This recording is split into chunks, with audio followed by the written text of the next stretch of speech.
Okay, I'm gonna get the meeting started because Marcia has a lot to talk about, and we also have the Steel Bridge meeting right after this. So I want to give everyone enough time to be wherever they need to be. So for those of you who don't know me, my name is Brindley. I'm the student chapter president of ASCE here on campus. Thanks for coming down. Uh-oh, what's this? Sorry. Okay. That was just Dr. Birkin. I thought that was someone saying they couldn't hear me. Okay. So just some housekeeping things of some updates that are going on campus. The Carey Department picnic is tomorrow, October 26th. In this new year, we will have 100 years of our student chapter here on campus. And then this was just announced to me. Dr. Birkin got the Faculty Advisor Award of the Year. So props to him. For ASCE at the picnic tomorrow, we'll be doing pumpkin carving hosted with AEI. It's BYOP, bring your own pumpkin. Perfect. And then our next meeting will be on November 8th with Parsons Engineering is coming down. And then on November 15th, directly right after that, we'll be having elections. I'll be sending out an email for that soon. So we have two positions that still run on a semesterly basis, our vice president and our publicist. We desperately need a vice president because Lorelai is graduating, so she can't come back. And I need someone to fill that position. So you guys should really do that. So then our two design teams, Concrete Canoe and Steel Bridge. Steel Bridge from this last year got first at the regional symposium, fourth speed at nationals, and 16th overall at nationals. Their general body meetings are at 8:15 right after this, and they have their critical design review tonight. Concrete Canoe just had their general body meeting, but their 2023 statistics is fourth in project proposal at the symposium, fifth in technical presentation, and seventh overall. They finalized the design today and started cutting foam with the water jet. So, and then for those of you who need to do the attendance, I'll give you guys a couple of seconds to do that. If you take any pictures tonight, please email them to me. That would be greatly appreciated. I tried to make it bigger because you guys said that you couldn't get it last time. So I thought this would help.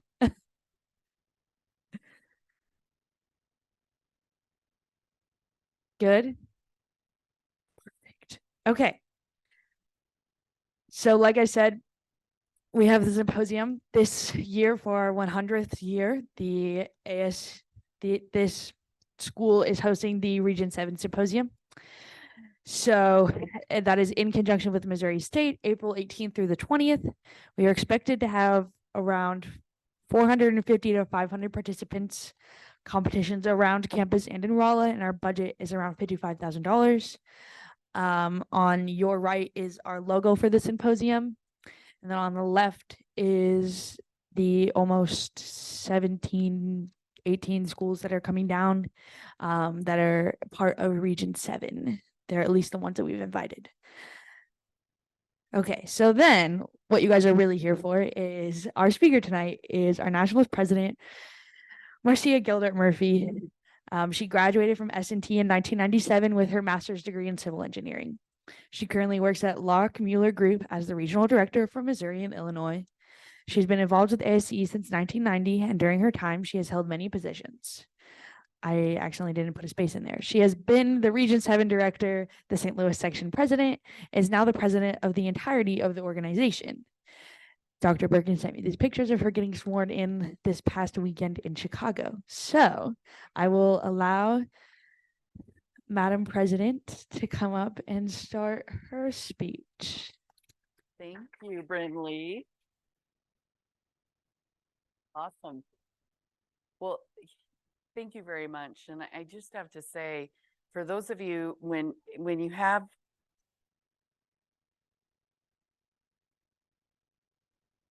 now it's green. Am I good? Am I good? Do I need to do this? I do look at resumes and I see what, for people with me, not that you guys have, you know, the troubles that I did when I graduated, I had to beg for jobs, but I do look and see who has leadership roles in the associations. And of course, have a little bit of favoritism towards ASCE, just a bit. So consider that too, because it does help you with your leadership skills and your public speaking skills, you know, just like Brindley coming up here, you know, and doing this, you're getting practice in a safe space, right? Because when you come to work for a consulting firm like mine, I will have you go sit down with a client and talk to them. And if you've already done it here in a safe space, it's a lot easier when you go to work as a consultant. So I am here to talk about engineering the future. And I really want to talk a lot about how ASCE has really taken a leadership role on not only driving the narrative of what we're talking about for the future of civil engineering, but we are actively involved at the legislative level too. So I'm going to share, we'll see if I can do this. So the arrow is going the opposite way, I would think, but it's when I'm supposed to click. Yeah. Oh, okay. Aha. I'm like, that doesn't make sense that it goes the other way. So with civil engineering, as we all know, well, I think we all do know, but I'm going to assume that we all do. Infrastructure is really important for the economic development for any country, any nation, any area. You have to have the infrastructure to be able to economically grow the population and feed the population and keep the health and safety of the population first and foremost. You have to have good infrastructure. And I think that makes sense to all of us, right? But we have to help everybody else understand that. And that's part of the challenge that we have as civil engineers, is that we have to make sure that everybody understands the importance of what we do. We're not great as engineers about kind of tooting our own horns, so to speak. And so we took it for granted for a long time. And I can tell you, when I graduated, I didn't think about, I didn't want to be in politics. I didn't take political science. I didn't take public policy. I took engineering, right? But you do have to still get involved in that level, because we are the ones who are the trusted advisors to those who did take political science and public policy. So we have to have that dialogue, even though sometimes it seems uncomfortable or even unusual, but we have to make sure that we have a seat at the table. And so I'm going to show you a couple of projects that show sort of the range of which we affect our communities. So the High Line, I love this project. It's in New York, and it's an abandoned infrastructure line, rail line, that they reused. And now it's a park, and it's in an urban area where a lot of the people there don't get to see, you know, grass or nature. And so they have the ability to go up and hike on this High Line. It's an oasis, if you will, in an urban area. And they did things like they planted, I mean, the drainage system had to be included. There's a lot of engineering that went into this. It was not torn down and abandoned, it was reused and reimagined. They planted pollinators, so they're bringing in some of the wildlife into the area, in an area that they don't get to see it. And if you think about it, there's a lot of, my gosh, I'm like getting one of my kids. They're adults, they're fine. I'm sure it's about money.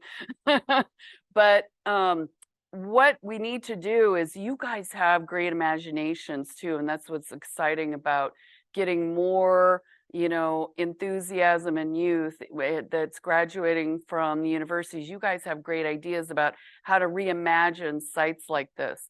And it's really important that we think about our urban areas. There's a lot of kids who grow up in urban areas who never get a chance to ride a bicycle. You know, they don't have that suburban or rural experience that some of us who grew up in those kinds of areas had.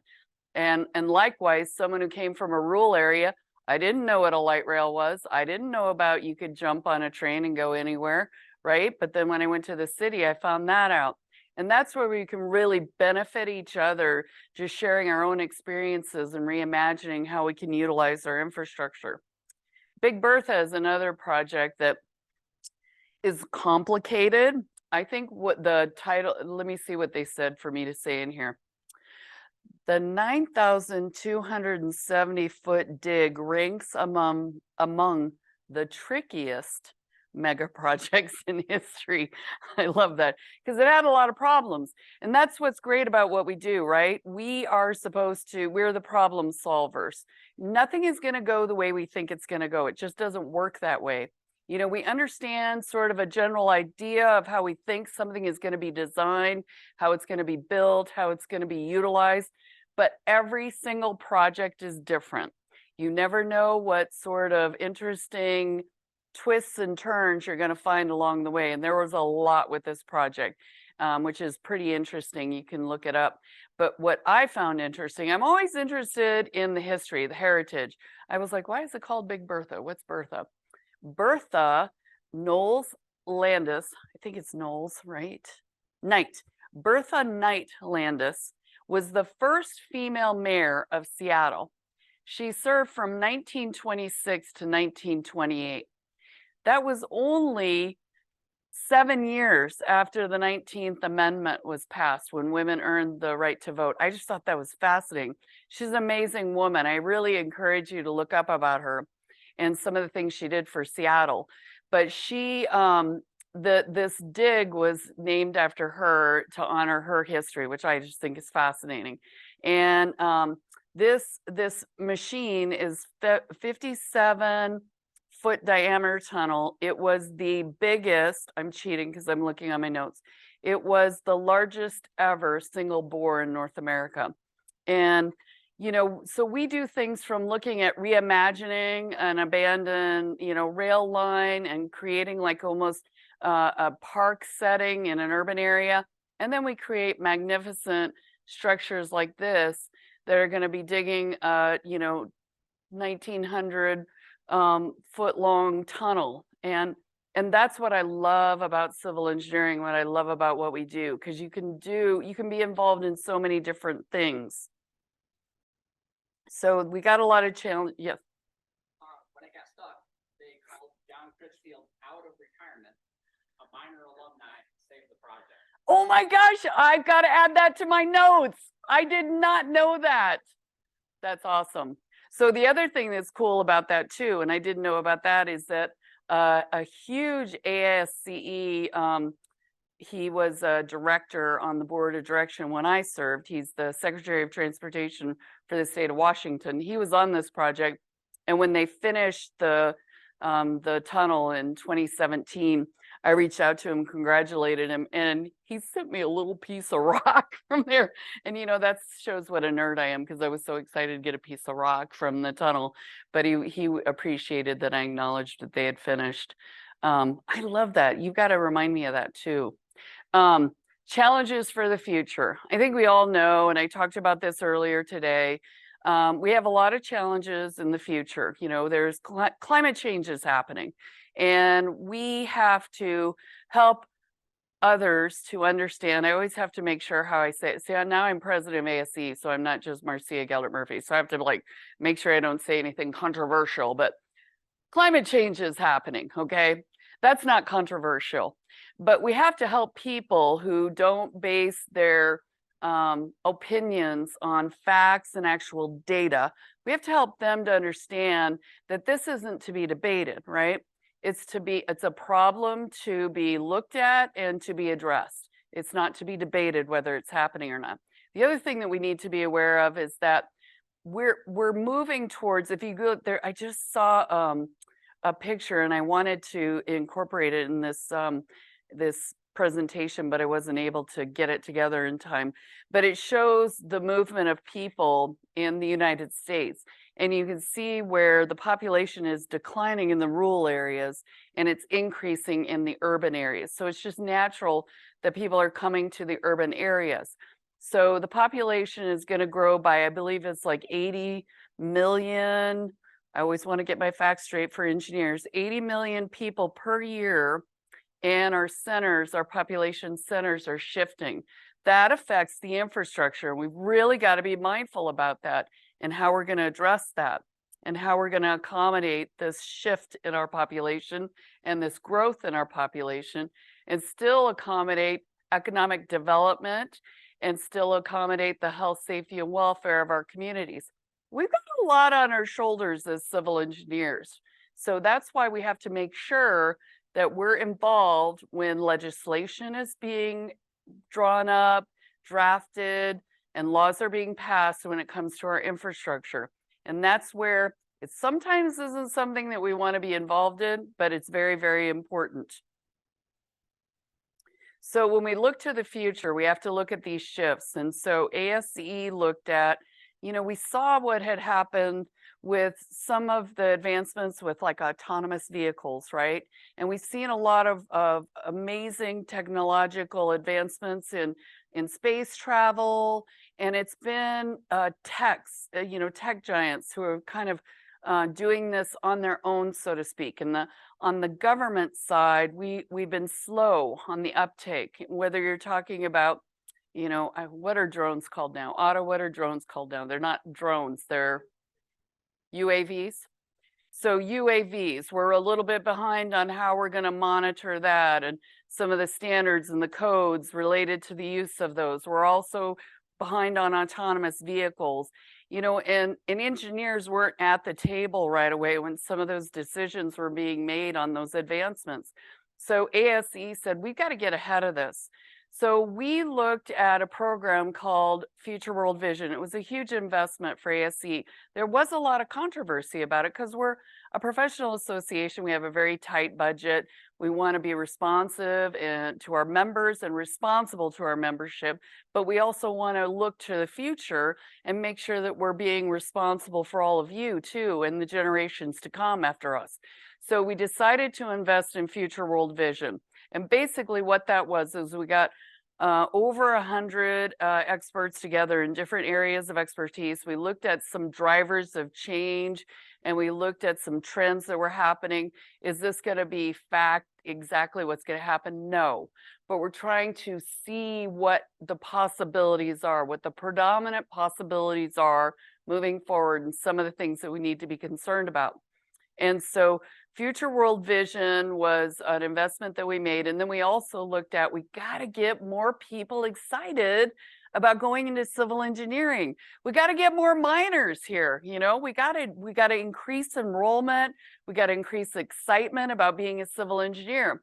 So we then went one step further and decided to invest in another IMAX movie, which I'll show a little bit in a few slides, or maybe the next slide. Heck, I don't know. It's coming soon. But it's supposed to be in conjunction where right now you can download the app, you can go in. It's almost like a big whiteboard for the whole world to go in and make comments on. Has anybody downloaded the app, the Future World Vision app? No, all of us, Otto, Dr. Bergen, and myself, we have. I highly encourage you. It's futureworldvision.org. You can download the app. If you've got the Oculus goggles, you can use those too and use them in conjunction with the app. You can go in and you can look at some of the scenarios. You can make comments. You can contribute, and it is like an AI platform because we're taking that information and we're incorporating it moving forward. So here's Future World Vision. That's the platform that I was talking about that you can download, and anybody can go on. And what it is to, if you think about this, there's a lot of people because of where they grew up or how they grew up, and it could be in another country, it could be in this country, in another area. You have unique concerns that someone from another area or another region wouldn't know about, right? It could be due to the climate that you were in. It could be due to the population you were in. It could be due to the availability you have to certain resources in that area. So if all of us are contributing and saying, hey, well, did you think about this? Or what about this? Or I've seen this here, then we can really take all that information. And if you think about it, how many times when you're looking back in history, particularly with engineering projects. Did you hear what people said? Well, they took this design from the West Coast and they tried to build it, you know, in the Midwest, and they didn't think about some of these other issues. And that's where we're trying to address all of that, incorporate all of that valuable information. So then we went ahead and we went with the mega city. So we looked at several potential worlds that need to be addressed. Number one is the mega city because of all the population going towards the urban areas. We're going to be looking at cities of 80 million people, you know, in 50 years from now. And so how is that going to work? And so this is looking at all the unique combinations of problems and challenges and opportunities that that's going to present. So we're addressing that. The other cities that we looked at there already are container ships traveling through the Arctic. So that's going to become a main traveling route again, as people need to get their goods past. And so we have to look at a frozen city development because we're going to have development supporting some of those new shipping routes that are going to be happening because of the climate change. We also looked at an off-planet, so that's to be coming. These are the ones that are to be coming. Off-planet development, where we're looking at, and actually that's already, I mean, there are plans at work with NASA to look at developments on the moon. And so then we're looking at what are the unique, you know, engineering aspects that we need to be aware of and challenges we need to be addressing for an off-planet development. Another one is a floating city. You know, as climate change happens, we're already looking at a foot change in the sea levels on our shores. So there's several ways you can address that, right? Some people are going to move inland. Bless you. Some people, you can't, the seawall is not going to be an option anymore, right? You just can't do that. So then we're going to have to be creative and look at how can our coastal cities coexist with this changing shoreline? And some may actually end up being on the water. There may be developments, floating cities on the water. So those are the other options. So we're looking at that too. And what I like about this is we're being provocative and looking to the future. So we're in charge of the conversation and where it's going. You know, we're having a seat at that table instead of reacting to what everyone else is already doing. We want to stay ahead of this. It's important that we do. So one of the things that ASCE, we got together and did a strategic plan a few years ago, and we were brainstorming. It wasn't completed then. And we said, what does ASCE need to do? What is our main purpose? And our main purpose is to make you matter more. You know, that's what we see with civil engineers. We know how important you are. We know how valuable your knowledge and expertise is, but we need to make sure everybody understands how much you matter to our civilization, to our society, to our growth, to our health, safety, and well-being. So that is really important to us at ASCE. We want to make sure that we're giving you the tools, that we're giving you the opportunity, just like how we have our sections at our meetings, to network together, to support each other. You know, we want to lift all of your sails to the winds of the change that we're seeing right now. And we want to make sure that everybody's sails are up and are moving forward to the future. We got a lot going on with ASCE to prepare us for the future. This is ASCE 7. This is the standard that is used for structural design. And in a period of from 1995 to 2022, that's how much more information has been added to ASCE 7. So the information is very vast. It's a lot. We've got a lot more concerns that we're aware of. You have a professor who's looking at tornado, you know, what is the tornado, and is working on ASCE 7 too. Another proud, you know, member of the minor team who is making a difference and is part of preparing these codes and standards that are so critical. One of the things that really shocked me about some of the things that have happened, we know there are a lot of places where they don't have codes and standards, and we've seen some of the terrible, you know, aftermath of that. But there are places that do have codes and standards, but they are not followed. And one of the classic examples that tragically we all witnessed was in Turkey and Syria when they had the recent terrible earthquakes. And we sent a team from ASCE to go hit the ground in both Syria and Turkey and to help in the aftermath to do some structural, you can't say inspection, but observations, help and see which structures were viable and still could be used.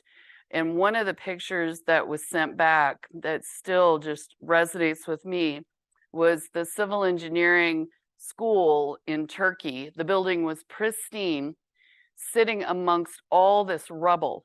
Everything else was, Turkey has building codes, but they were not constructing to those building codes, but the civil engineering building was.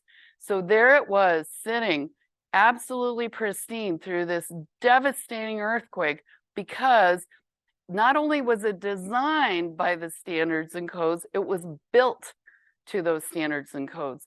And so that's why it is so important to understand that we have to follow this through to the very end, and we have to help everybody understand that we invest a lot of time and a lot of talent in preparing these codes and standards, but they have to be followed because lives matter because of it. So engineering tomorrow, this is where we're looking at what it's going to take to be an engineer tomorrow. So Future World Vision is looking at, what do you need to know 50 years from now as engineers? You know, my time will be gone, but you all will still be here and your predecessors will be there.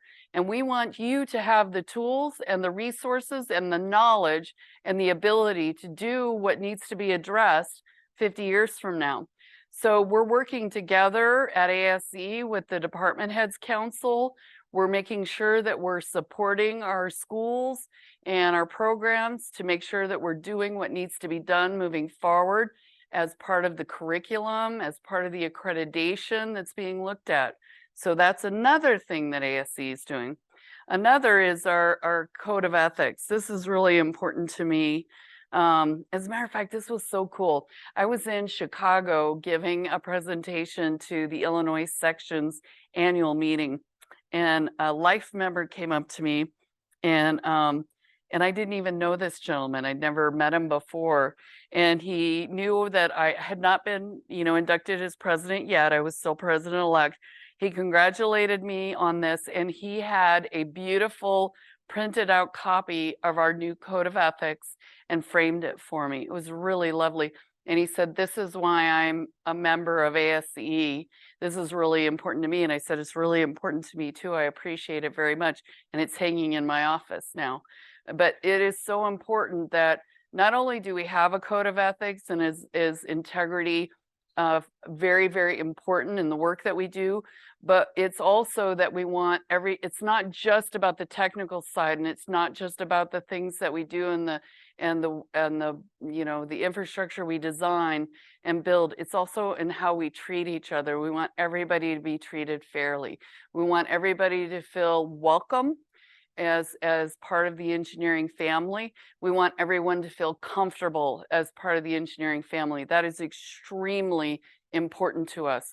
It's extremely important to all of us. This is a math problem, all right? We all know math, and we need everybody participating in the civil engineering profession. Everybody. We need everybody who can and who is willing to participate to feel comfortable and welcome. So the code of ethics is very important to us. Invaluable networking and lasting friendships. Today, earlier, when we had our gathering with Amy and, our alumni and Shauna and Jennifer Kuczynski, geez, it's been a long day. I've known Jennifer forever. She's Jennifer. I'm just going to call her Jennifer. I have known Jennifer since I was a younger member at the St. Louis section. We've never worked together. We didn't go to school at the same time together, but she is a friend that I've had for the last 25 years because of ASCE. So when I walked in and we saw each other, we gave each other a big hug, we got to see each other instead of on social media, actually in person. Shauna I hired right out of college when she graduated. She's now at ASCE. I used to be at SCI. She's now leading the geotech. She has the job that I had when I hired her. I mean, how cool is that? You know, and it's so wonderful to still have these connections, and it's through this network that we have at ASCE. And that's important to you. You guys will change jobs. You might even change. Some of you may start on the public side. You'll go to the private side.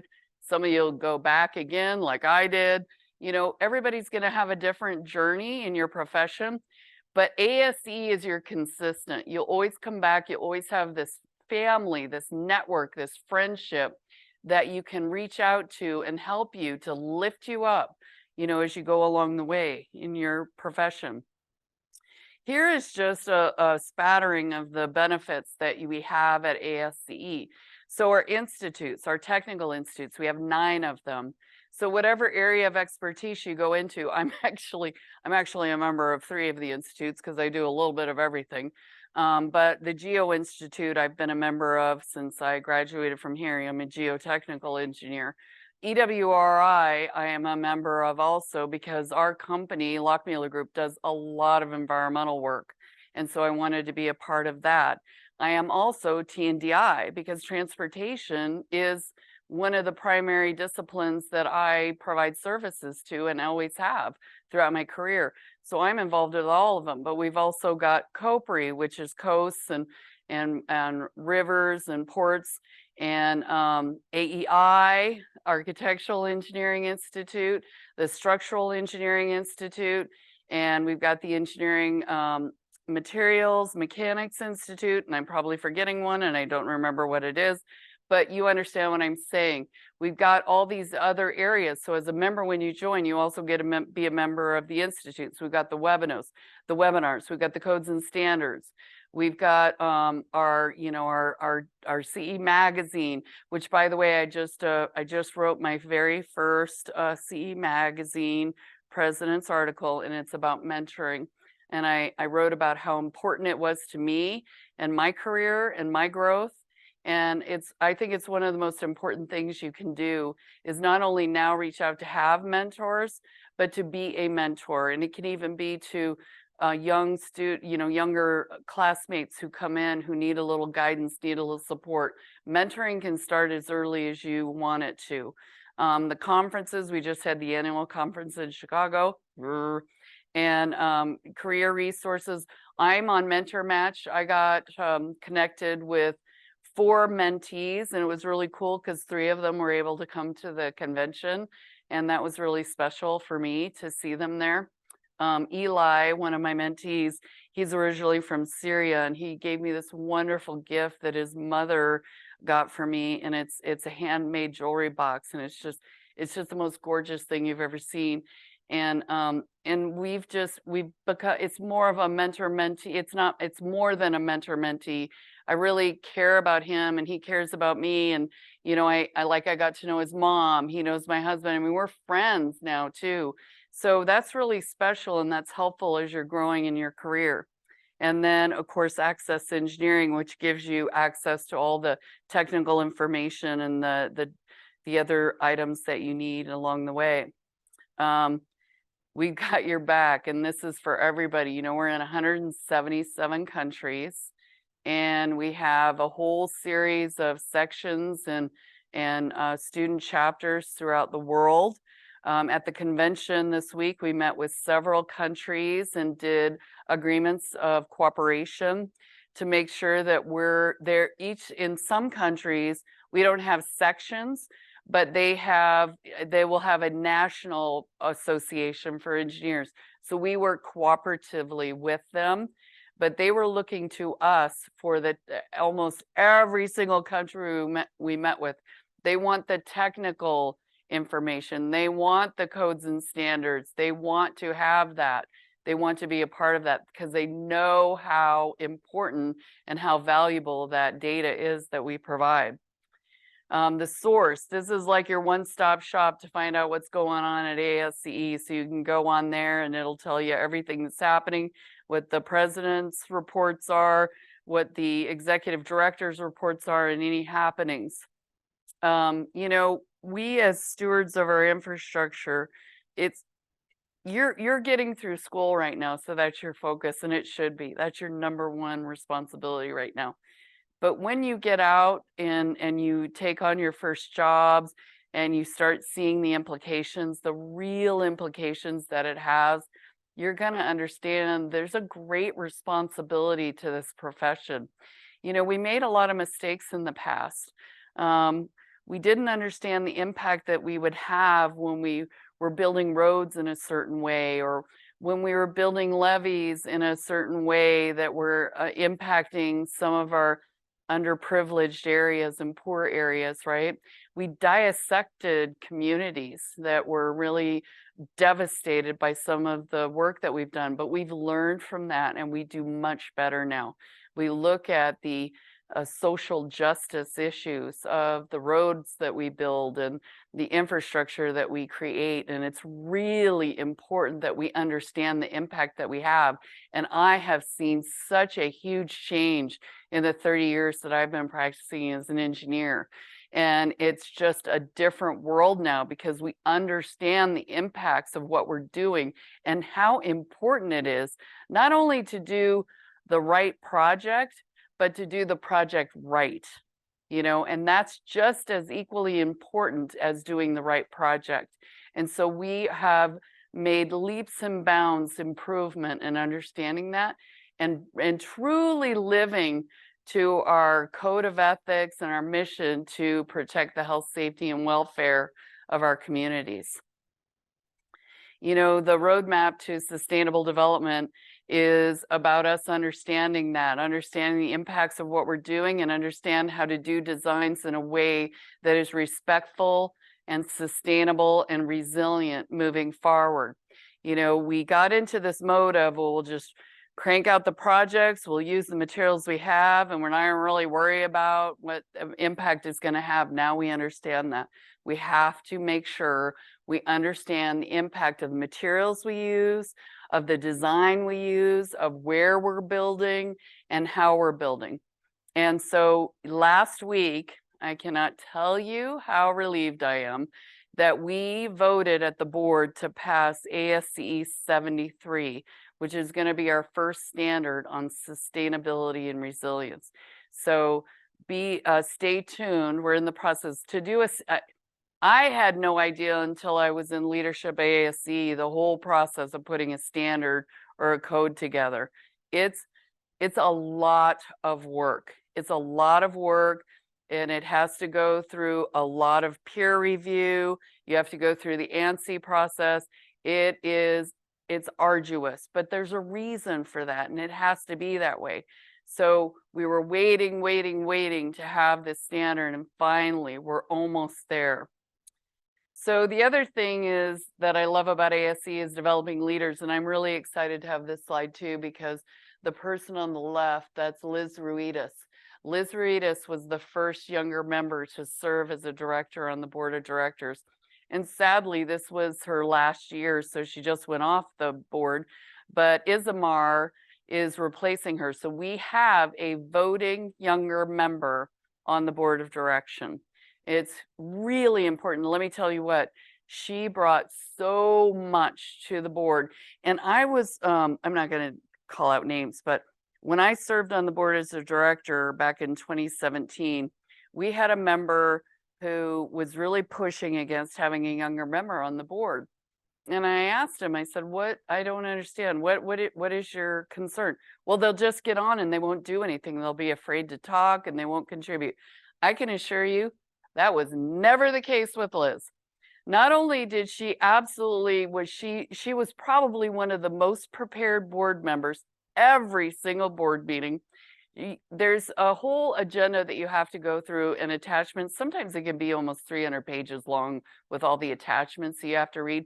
She's a young engineer, you know, married, has her career going on, and she read every single paper and she would reach out and say, I need more information about this. I'm not concerned about this. Why is this on consent? And I was like, man, I just wish everybody was as as diligent and conscientious as she was. So it really made me so happy because I knew one member in particular had a concern, well, they're not going to do anything. I was like, that is not a problem, my friends, not a problem. And she proved it. So it's all about when you're with us too, you know, we're developing leaders. When you participate in the bridge competition, you participate in the concrete canoe competition or the sustainability competition. It's all about understanding that process, and you're presenting to a group of people similarly to how you do your capstone projects too. However, you're amongst your peers, and you really, I mean, I sit in on the bridge competition and on the concrete canoe, and there's it can be a trying process, you know, and you work really hard to get through there, but that's all part of your development and your professional development. And I think it's really wonderful with a result of that. So the report card, we've been doing an infrastructure report card since 1998. And that has been controversial too, because people are like, we do this every 4 years, we give the report card, what are we getting for it? You know, what is happening? Well, finally, we got, you know, we're doing a little bit better, but I really want to go to this slide. What did we get? We finally got the Infrastructure Investment and Jobs Act, IIJA, or some people call it the Bipartisan Infrastructure Law. A $1.2 trillion investment. But what I'm really excited about, all 17 report card categories were included. There's a reason for that. It wasn't just random. We've been pushing this for so long. You have to remember transit. You have to remember energy. You have to remember schools. You know, it's not just about roads and bridges and water and wastewater. It addresses 43 report card recommendations. Not only 43 report card recommendations, verbatim, word for word, from the report card is in the law. They are listening to us. It is so awesome. I threw in my picture of, I testified before Congress. This was before the bill was drafted. It's like, draft a bill, was what I told them. So Cities of the Future is the IMAX movie that we just had the rough cut we looked at the convention this last week. It is an IMAX movie that we want to release. It will be released Engineers Week next year in February. And it's going to hit a lot of the science, well, many of the science centers all around the world. And it's also going to have a program that we're going to provide to the schools to teach along with it. And it's talking about the advancements that we are having already happening around the world, but that are scalable. And then we can look to move forward. And we watch a couple of engineers travel around the world and look at some amazing things that are happening elsewhere in the world. It's pretty cool. Oh, well, here it is. This is it. Where's the video? 3 minutes.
Holly, the younger member, lives in California.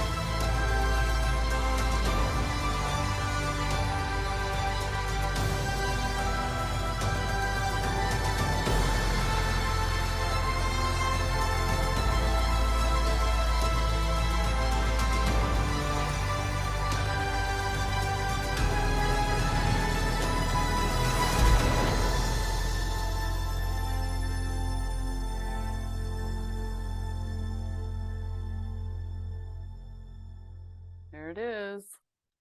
So it's exciting. And the gentleman who produced it, Greg McGillivray, he's done 40 documentaries. He also did Dream Big. We call this Dream Bigger. And I sat with him at the convention, he and his wife, Barb. My gosh, he worked with Stanley Kubrick. He was on like The Shining. Barb is driving there's a scene. I love Stephen King. And so I watched all the movies. I read the book first. And she's driving the little VW and he took a shot, you know, and I was just like, what? I just thought that was cool. I was geeking out about it. So here's the last slides I want to show you is about our strategic plan. So we looked at our vision, our mission, and our commitment to our members. And then we looked at what are our important shifts that we need to look at. It's the society as a whole, our profession, and our membership. And everything we do is measured against this strategic plan. We literally do a traffic signal. Are we on track? Is it green? Yellow? Do we still have work to do? Or red? Are we behind? And we track everything that we do based on that strategic plan. I love that. So that's it. So please, I know you guys are already members, but I mean, get more people involved. We need more. We need more of you, and stay involved. Please stay involved with ASCE. Please stay in the profession. We need you now more than ever. We really need you now more than ever. And I am so excited about the possibilities that you're all going to have in your careers. It's going to be amazing. You know, I'm so excited to see what you all are going to do, because we made a mess of things during my generation. And I apologize that we left you some stuff to clean up, but you guys are so brilliant and I know you're going to do it. And I cannot wait to see some of the solutions that you come up with. So stick around with us. We need you. So any questions? I've been asking questions or answering questions all day, so you're probably questioned out. But does anybody have any questions about ASCE, about how you can get involved, about what you think you might want to do, about how I got involved? I mean, anything you want to know, I'll tell you. Ask now. It's all I'm an open book. I'll tell you anything. Yes. What's one thing you personally want to see change or improve with ASCE over the next year or years? I want to see students transitioning to full members. We've struggled with that. You know, now you can just transition over and the students don't have to pay. And then it's graduated. And negotiate when you get your new job that your employer has to pay your membership. That is a small drop in the bucket. Trust me. If any of you came to me, wanted to come work for me and said, gee, would you pay for my membership? You know, the whole time I'm employed with you, I would go, heck yes, check, that's done. You know, and it's a great way for you to be able to advance your career in your own personal professional development.